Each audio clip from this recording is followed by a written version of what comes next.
নমস্কার বন্ধুরা, স্ট্রিং লাভের আজকের ক্লাসে আপনাদেরকে সকলকে আমি স্বাগত জানাই। আজকে একটা বেসিক টেকনিক নিয়ে এসেছি। একজন দাদা কমেন্ট বক্সে কমেন্ট করেছিলেন যে পিকটা কী রকম ধরতে লাগবে। অন্য একজন দাদা হায়দ্রাবাদ থেকে ফোন করে বলেছিলেন যে দু একটা লাইন ইংলিশে বলার জন্য ওনার বুঝতে একটু সুবিধা হবে।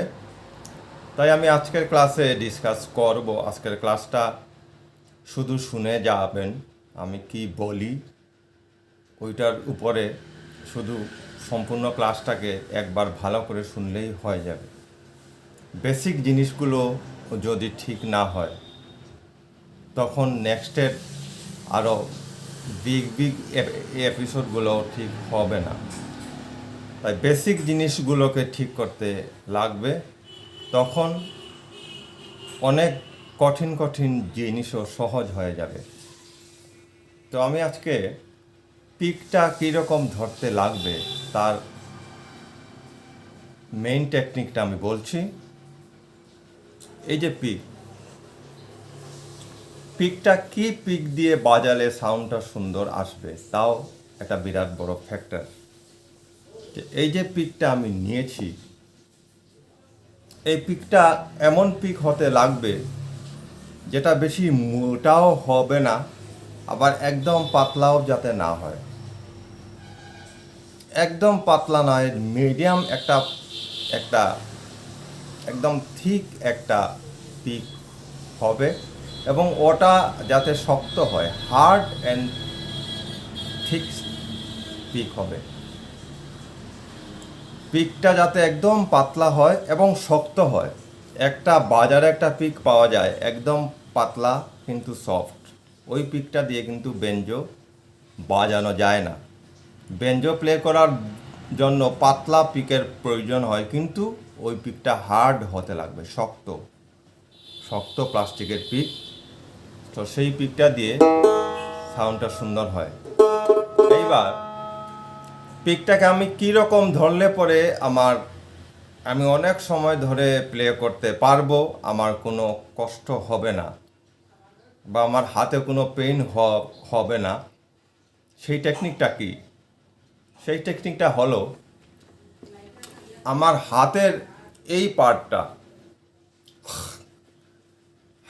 এই পার্টটাকে আমি আমার বেঞ্জোর এইখানের মধ্যে আমি সাপোর্ট দেব। এই স্টাইলে করে আমি এইখানের মধ্যে আমার সম্পূর্ণ হাতের সাপোর্টটা রাখবো। আর আমার হাতের এই পার্টটা একদম ফ্লেক্সিবল থাকবে, একদম লুজ থাকবে। আমি হাতটাকে যেরকম ইচ্ছা যাতে আমি মুভ করতে পারি।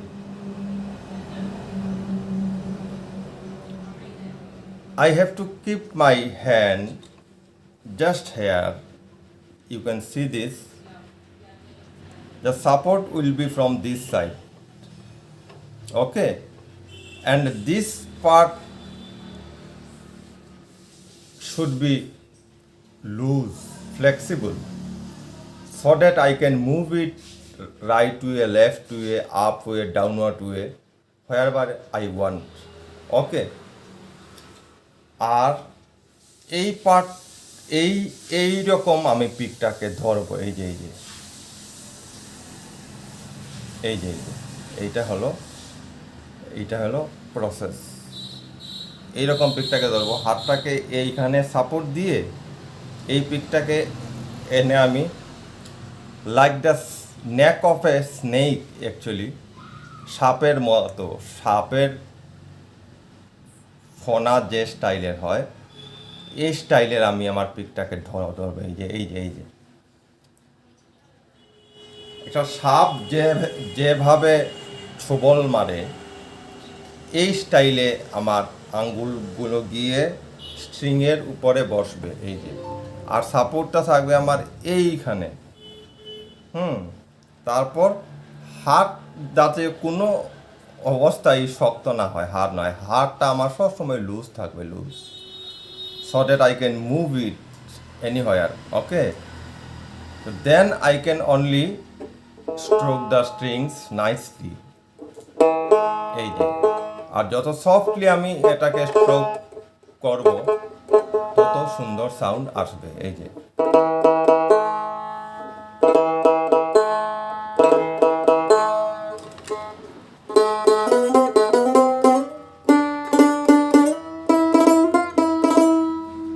এই স্টাইলে আপনারা, আমি বোঝাতে পারলাম কি না আমি জানি না, আপনারা বলবেন পরে। ফার্স্ট টেকনিক হলো এইখানের মধ্যে সাপোর্টটা রাখবো। নেক্সট হলো আমার আঙ্গুলগুলো এই পার্টটা, হাতের এই পার্টটা আমার একদম লুজ থাকবে, অর্থাৎ ফ্লেক্সিবল থাকবে।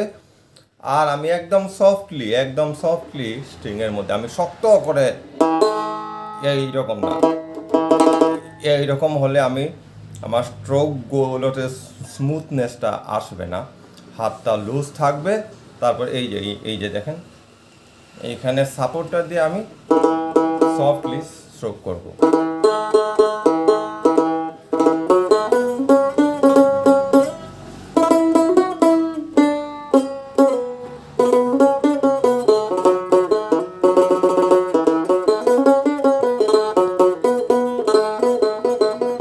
আর নেক্সট আর একটা বেসিক জিনিস আমি আপনাদেরকে লাস্ট ক্লাসে বলেছিলাম যে এই জিনিসটা প্র্যাকটিস করার জন্য তারের উপরে যে কোনো একটা স্ট্রিংসের উপরে গিয়ে আপনারা এই জিনিসটা প্র্যাকটিস করবেন, কন্টিনিউয়াস স্ট্রোকিং।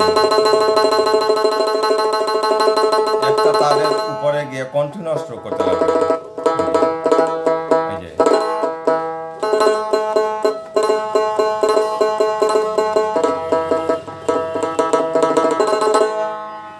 এই জিনিসটা হলো ব্যাঞ্জোর বেসিক।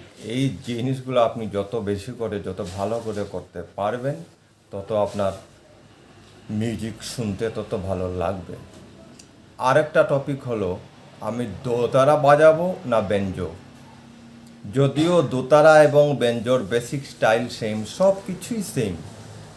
আর দোতারা হলো একটা বেসিক ট্রেডিশনাল ইনস্ট্রুমেন্ট, কিন্তু আমরা যখন দোতারা নিয়ে কোনো স্টেজে পারফর্ম করতে যাই, আপনি যদি কোনো দিন স্টেজে পারফর্ম করতে যান, তখন স্টেজে অন্যান্য ইনস্ট্রুমেন্টও থাকে, সিনথেসাইজার থাকে, অক্টোবেট থাকে, ফ্লুট থাকে।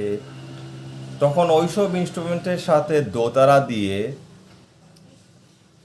অন্য মিউজিশিয়ানদের সাথে কম্পিট করাটা হয়ে ওঠে না, দোতারা সাউন্ডটা এত ভালো করে শোনা যায় না। তাই আমরা ঘরে দোতারা প্র্যাকটিস করি, ব্যাঞ্জোও প্র্যাকটিস করি, কিন্তু যখন স্টেজ প্রোগ্রামে যাই তখন ব্যাঞ্জোটাকে বেশি প্রেফার করি। কারণ ব্যাঞ্জোতে জ্যাক টু জ্যাকের এই যে আপনার জ্যাক টু জ্যাকের লাইন পাওয়া যায়, এইখানের মধ্যে জ্যাক টু জ্যাক ঢুকে দিলে ভলিউম কন্ট্রোলও আছে, আমি আমার ইচ্ছা মতো আমার ভলিউমকে কন্ট্রোল করতে পারি। এইখানের মধ্যে ভলিউম কন্ট্রোল করার জন্য দুইটা নব পাওয়া যায়, একটা ভলিউম কন্ট্রোল আর একটা টোন কন্ট্রোল। এইটাকে আমি স্টেজের মধ্যে অন্যান্য মিউজিশিয়ানদের মতো সেম ফ্রিকোয়েন্সিতে আমি সাউন্ডটাকে নিতে পারি, যে জিনিসটা আমার দোতারাতে হয় না। তাই আমরা স্টেজ পারফরমেন্সের জন্য ব্যাঞ্জোটাকেই বেশি প্রেফার করি। যদিও ব্যাঞ্জো এবং দোতারা সব কিছুই সেম, কিন্তু আমি আমার পার্সোনাল এক্সপিরিয়েন্স থেকে আপনাদেরকে বলছি যে যদিও দোতারা এবং ব্যাঞ্জোর সব কিছুই সেম, কিন্তু ব্যাঞ্জোর একটা এক্সট্রা কোয়ালিটি যেটা আপনি স্টেজে প্লে করতে পারেন, কিন্তু দোতারা দিয়ে ওই জিনিসটা করা অনেকাংশেই সম্ভব না। যেমন ব্যাঞ্জো দিয়ে আপনি যে কোনো গানের ইন্টারলুডের যে কোনো পিস আপনি সিনথেসাইজার বা গিটারের সাথে আপনি যে কোনো গানের ইন্টারলুড আপনি একটা পিস দিয়ে আপনি করতে পারেন, কিন্তু দোতারা দিয়ে শুধু মুখরা বাজানো ছাড়া ব্যাঞ্জোর মতো এই রকম কোনো পিস নেওয়া সম্ভবপর হয়ে ওঠে না।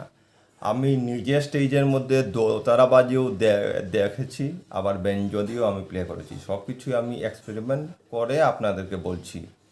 তো এই ক্ষেত্রে বেঞ্জোটাকেই আমরা বেশি প্রেফার করি, কারণ বেঞ্জোটা দিয়ে আপনার ইচ্ছা মতো আপনি গানের মধ্যেখানে পিস, গানের মিউজিক আপনি ইচ্ছা মতো অ্যাড করতে পারেন। কিন্তু দোতারা দিয়ে সেই শুধু মুখরা বা রিদম ছাড়া আর কিচ্ছু দেওয়া যায় না। যাই হোক বন্ধুরা, আজকের ক্লাসে যা যা বললাম সেইটা আপনারা ভালো করে খেয়াল করবেন। পিকটাকে যে এরকম ধরতে লাগে সেটা ধরবেন, এবং ওই জিনিসটা ঘরে বেশি করে প্র্যাকটিস করুন। নেক্সট আরও একটা ক্লাসের পর থেকে আমি এক একটা করে গান কী রকম বেঞ্জোতে তুলতে লাগবে, এক একটা করে গান এবং গানের স্বর অডলকি সহ আমি আপনাদেরকে দিয়ে যাব। আস্তে আস্তে করে গান কিভাবে তুলতে লাগবে বেঞ্জোতে সরগম সহ আমি সেইগুলো ডিটেলস দিয়ে যাব। তো আজকের ক্লাস এইখানেই শেষ করলাম। ভালো থাকেন, সুস্থ থাকেন, নমস্কার। আর ভিডিওকে ভালো লাগলে যদি আপনাদের উপকারী মনে করেন তখন লাইক, শেয়ার আর সাবস্ক্রাইব করতে ভুলবেন না। যারা যারা নতুন রয়েছেন সাবস্ক্রাইব করবেন, একটা লাইক দিয়ে দেবেন আর শেয়ার করবেন। নমস্কার।